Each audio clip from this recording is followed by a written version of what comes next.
जी hello. Hello जी hello. अस्सलाम वालेकुम। वालेकुम। आपका प्रोग्राम बहुत अच्छा है। मुझे आपसे 2 सवाल पूछने। जी बताइए। पहला सवाल ये है कि ये जो हमारे पासपोर्ट्स होते हैं जिनके ऊपर हम असाइलम वगैरह करते हैं, तो हमने शो नहीं किए थे हमारे पासपोर्ट में एक जो है ना वो पेपर कम है, मतलब एक पेज कम है।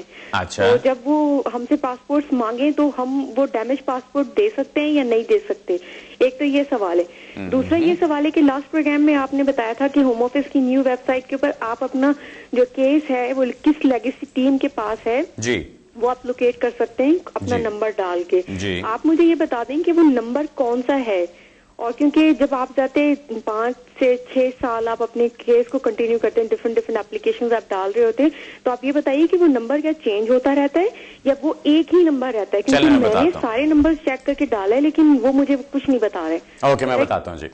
पहला सवाल आपका डैमेज पासपोर्ट के बारे में। पहली बात तो ये कि ऐसी कोई सिचुएशन नहीं होती जहां पे पासपोर्ट आपका डैमेज हो सके अनलेस आप उसको खुद डैमेज करें। अगर आपने उसको खुद डैमेज किया है तो जाहिर है वो एक पेज मिसिंग है, वो खुद ही तो नहीं निकलेगा, उसको कहीं फाड़ा गया है, उसको निकाला गया है। अब होम ऑफिस की जो पोजीशन होगी उसके ऊपर वो यही होगी कि जो एक पेज निकाला गया है उस पर क्या ऐसी सिचुएशन थी, क्या ऐसी स्टैंप थी या ऐसी क्या इंफॉर्मेशन थी कि जो आप छुपाना चाह रहे हैं उनसे। ऑब्वियसली ये आपको प्रॉब्लम में डालेगी। लेकिन अगर आपके पास पासपोर्ट है आप एक्सप्लेन कर सकते हैं क्या रीजंस थे, क्या वजह थी, और इसके मुताबिक आप वही पासपोर्ट सबमिट कर सकते हैं, कोई मसले वाली बात नहीं। दूसरी बात जो आपने नंबर्स के बारे में पूछी, होम ऑफिस की वेबसाइट पे आप जाएं, जो उनकी लेफ्ट साइड पे एक कॉलम बना होता है जहां पे सारा कुछ लिखा होता है, कौन सी कैटेगरीज हैं। वर्किंग इन द यूके लिखा होगा, उस पे ब्रिटिश नेशनैलिटी का लिखा होगा, असाइलम का लिखा होगा, मैरिज का लिखा होगा, फैमिली मेंबर्स का लिखा होगा। उसमें से आप असाइलम को क्लिक करते हैं, असाइलम के अंदर जाके फिर सब मेन्यू बन जाते हैं। उसके अंदर आप जाके देखें तो उसमें लिखा होता है केसेस बिफोर मार्च 2007। आप उसको क्लिक करेंगे तो उसमें नीचे आ जाता है कि जी who is dealing with my case. अब उसको जब आप क्लिक करेंगे तो वहां पे आपके एक नंबर डालने की जगह आ जाती है। अब वहां तक तो आप मेरे ख्याल में पहुंच चुकी है। जो डिफरेंट नंबर्स आपको मिलते हैं, आपके 2 डिफरेंट नंबर्स हो सकते हैं। एक आपका पोर्ट रेफरेंस होगा और एक आपका होम ऑफिस रेफरेंस होगा। पोर्ट रेफरेंस जो होता है वो डिफरेंट होता है, उसके पहले 2 4 3 एक्चुअली उसके अंदर अल्फाबेट्स होते हैं, फिर स्लैश होता है, फिर आगे एक नंबर लिखा होता है। वो पोर्ट रेफरेंस है, वो आपने यहां पे नहीं डालना। जो यहां पे डालना है वो होम ऑफिस रेफरेंस डालना है। होम ऑफिस रेफरेंस जो होता है नॉर्मली आपके सर नेम के अल्फाबेट से शुरू होता है। फॉर एग्जाम्पल अगर मेरा नाम बुखारी है तो मेरा जो रेफरेंस नंबर होगा वो बी से शुरू होगा और फिर आगे डिजिट्स आएंगे। अगर मैंने वहां पे डाल के चेक करना है तो मैं अपना वो वाला रेफरेंस नंबर होम ऑफिस का रेफरेंस डालूंगा और फिर चेक करूंगा। जहां तक आपका सवाल है कि जी काफी सारी एप्लीकेशन चलती रहती हैं, वो चेंज होता रहता है, वो चेंज नहीं होता। सबसे पहली बात, होम ऑफिस रेफरेंस आपका हमेशा एक ही रहेगा, एक यूनिक होम ऑफिस रेफरेंस आपका बन जाता है। हाँ, अगर आपका एक रेफरेंस चल रहा है और उसके बाद आपने एक लीव टू रिमेन एप्लीकेशन डाली है, जो हम जिस तरह FLRO एप्लीकेशंस होती हैं या FLRM एप्लीकेशंस होती हैं, वो जब एप्लीकेशन जाती है उसकी जो एक्नॉलेजमेंट लेटर आता है, उस एक्नॉलेजमेंट लेटर के ऊपर LR करके एक रेफरेंस लिखा होता है, काफी लंबा नंबर लिखा होता है। वो जो पेमेंट टीम जो आपको कलेक्ट करती है पासपोर्ट्स और आपकी पेमेंट्स और आपके डॉक्यूमेंट्स को, वो उस टीम का नंबर होता है। और उसके बाद जब आपका केस कंसिडर किया जा रहा होता है, जब आपके केस पे फैसला किया जाएगा तो फिर वो LR रेफरेंस खत्म हो चुका होता है, वापस आपका होम ऑफिस रेफरेंस उसके ऊपर आ जाता है। और अगर पहले नहीं था तो नया रेफरेंस उस पर इशू कर दिया जाता है। जो रेफरेंस आपने असाइलम टीम डालने के लिए डालना है वो सिर्फ और सिर्फ आपका होम ऑफिस रेफरेंस होगा, जो एक अल्फाबेट से शुरू होता है और उसके बाद बाकी उस पे डिजिट्स होते हैं आगे, वहां से आपको पता चलेगा। ओके, अगला सवाल लेते हैं जी। Hello hello. अस्सलाम वालेकुम। वालेकुम। एक्चुअली सर मेरे 2 क्वेश्चंस हैं। मैं HSMP इस कंट्री में आया था अंडर 65 पॉइंट्स के। ओके, ठीक है, तो मेरा अच्छे वक्तों की बात है।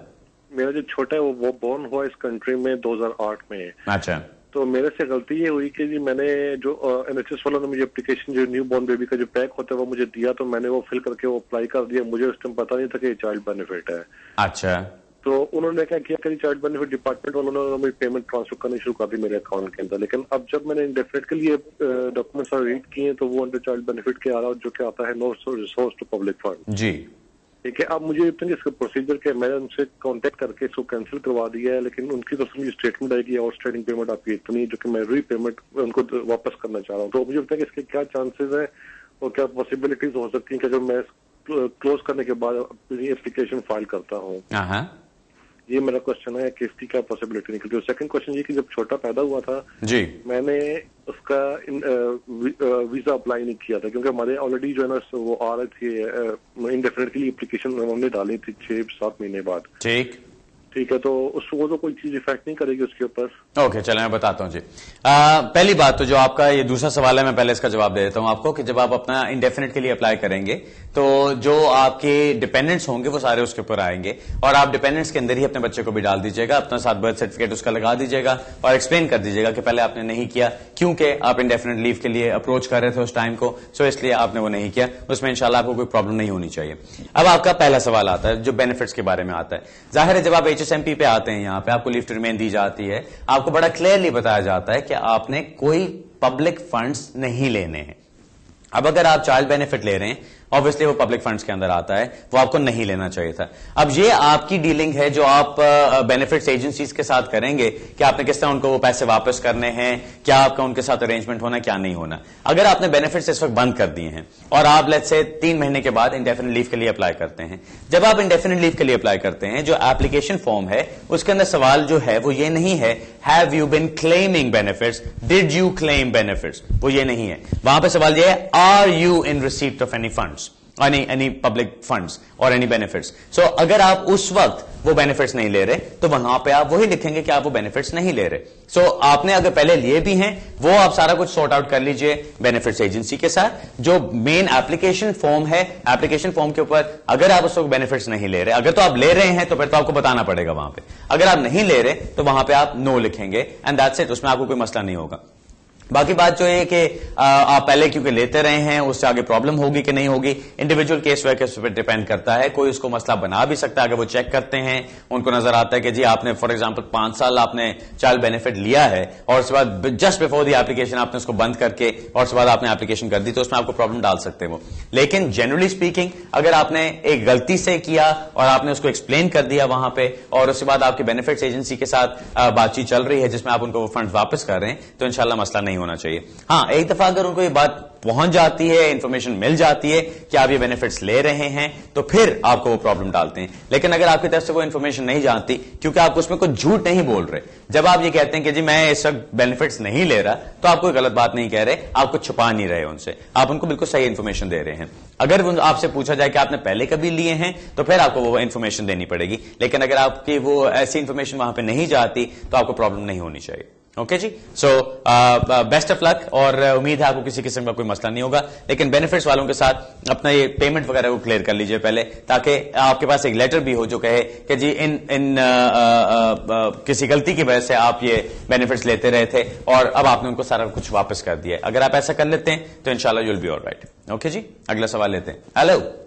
हेलो जी, good evening mister Bukhari. Good मेरा नाम इवनिंग कुमार है और मेरे पास 2 छोटे कैसे है मैं आपसे पूछना चाह रहा हूँ। जी कुमार साहब, मैं लॉन्ग स्टे जो 10 ईयर वाला है उसमें मैं अप्लाई करने वाला हूँ। मेरी एलिजिबिलिटी बहुत ही शॉर्ट टर्म में होने वाली है, लेकिन मेरे थोड़ा सा कुछ कंफ्यूजन है। लास्ट 1 ईयर में मैंने I have stayed outside of the country more than 90 days, about 43 days more than 90 days. Okay.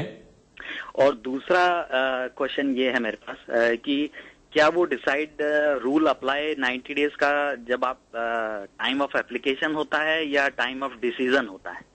Okay, तो काइंडली थोड़ा सा एलाबोरेट करके कर दीजिए, एक्सप्लेन कर दीजिए तो मैं टीवी पर सुनूंगा। चलें ठीक है जी, I'll try। कुमार साहब आप ये देखिए कि आपने जब इंडेफिनिट लीव के लिए अप्लाई करना है on the basis of 10 years कि आपने 10 साल कंटिन्यूअसली यूके में गुजारे हैं, आपने ये दिखाना है कि कंटिन्यूअसली आपने वो यूके में गुजारे हैं। अब जो 3 महीने की बात होती है, लास्ट 3 months अगर आपके लास्ट 1 साल के अंदर आपने अगर 3 महीने से ज्यादा यूके से बाहर गुजारा है तो वो उसके ऊपर आपको क्वेश्चन कर सकते हैं। लेकिन आपके पास अगर जेन्युइन रीजन है उसके लिए, फॉर एग्जाम्पल किसी की इलनेस थी, फॉर एग्जाम्पल कोई बिजनेस मैटर था, फॉर एग्जाम्पल कोई काम की रीजन थी, जो भी रीजन हो आपके, अगर आप सही तरह से उनको रीजन देके वो एक्सप्लेन कर देते हैं कि जी ये बात थी, तो उसमें कोई मसले वाली बात नहीं होती।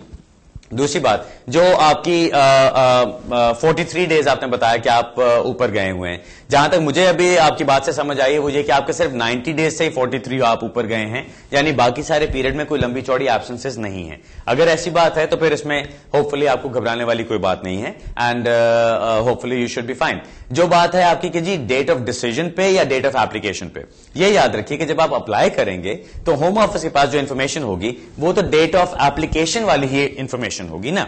सो अगर आपका डिसीजन 6 महीने के बाद किया जा रहा है, उनके पास तो कोई ऐसी चीज नहीं है, पासपोर्ट्स आपके उनके पास हैं और आपकी डिटेल सारी उनके पास है, तो उसमें तो वो चीज चेंज भी नहीं होनी। सिर्फ फर्क ये पड़ेगा कि वो आपका 1 साल जो पूरा है वो एक्सटेंड हो जाता है। सो हो सकता है आप ये सोच रहे हो कि जी वो 3 महीने पीछे निकल जाएंगे कहीं। डोंट वरी अबाउट दैट, ऐसी कोई बात नहीं। जब आपने अप्लाई करना है, जब आपके 10 ईयर्स कंप्लीट होते हैं, आप अप्लाई कीजिए।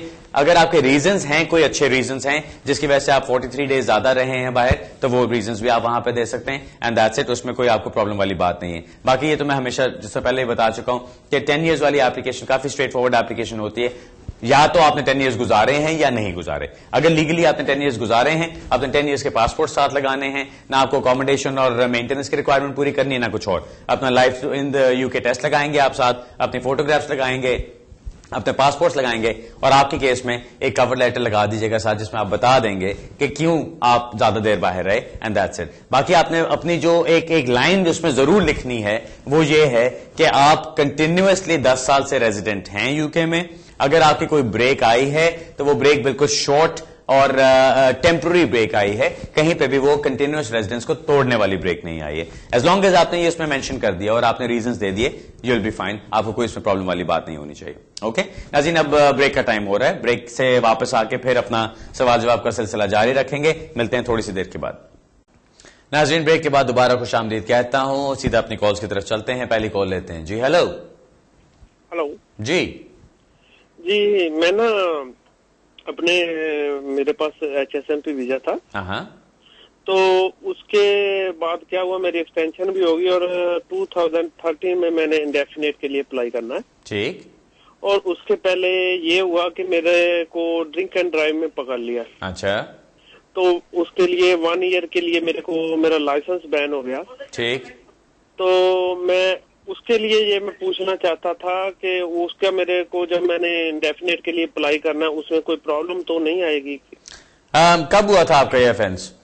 ये मेरे को अभी हुआ, 21 मई को हुआ, 1 ईयर के लिए। मैं 2013 से पहले इंडेफिनेट अप्लाई करने से पहले मेरा क्लियर हो जाएगा लाइसेंस। ना वो तो 3 इयर्स होंगे ना, आपका बैन भी खत्म हो चुका होगा और उससे कोई प्रॉब्लम होनी नहीं चाहिए आपको, बिकॉज आपकी क्रिमिनल कन्विक्शन है। वो कन्विक्शन आप वहां पे डिक्लेयर करेंगे अपने फॉर्म के ऊपर, उसको छुपाइएगा नहीं, बिकॉज अगर आपने छुपाने की कोशिश की और उनको पता चल गया तो फिर आपकी एप्लीकेशन रिफ्यूज कर देंगे। लेकिन अगर आपने डिस्क्लोज कर दी वो इन्फॉर्मेशन और साथ थोड़ा सा सॉरी लिख दीजिएगा कि जी गलती होगी, दोबारा नहीं करूंगा, तो होपफुली आपको मसला नहीं होगा और आपको इंडेफिनेट लीव में प्रॉब्लम नहीं होगी। लेकिन जब तक उसके 5 साल और नहीं गुजर जाते उस क्रिमिनल कन्विक्शन के और वो आपका स्पेंट नहीं हो जाता ऑफेंस, तब तक आप नेचुरलाइजेशन के लिए नहीं अप्लाई कर सकते। सो नेचुरलाइजेशन यानी ब्रिटिश नेशनलिटी के लिए आप नहीं अप्लाई कर सकते। अगर आपको इंडेफिनेटली मिल भी जाती है, ऑब्वियसली 2011 के बाद कुछ रूल्स में चेंजेस आएंगी, जो भी चेंजेस आएंगी, जो भी उसके मुताबिक फिर कानून होगा उस वक्त आपने उसके मुताबिक देखना होगा। लेकिन जहां तक मैं देख रहा हूं जो आप सिचुएशन बता रहे हैं, इसके अंदर आपके जब तक 5 साल कंप्लीट नहीं हो जाते आपकी गुड कैरेक्टर रिक्वायरमेंट पूरी नहीं होगी नेचुरलाइजेशन के लिए। सो इंडेफिनेट लीव आपको मिल जानी चाहिए, उसमें प्रॉब्लम नहीं होगी अगर आप बाकी सारी उनकी कंडीशंस को पूरा करते हैं। लेकिन आगे आप नेचुरलाइजेशन के लिए स्ट्रेट अवे नहीं अप्लाई कर सकेंगे, उसके लिए आपको थोड़ा सा वेट करना पड़ेगा। ओके, अगला सवाल लेते हैं।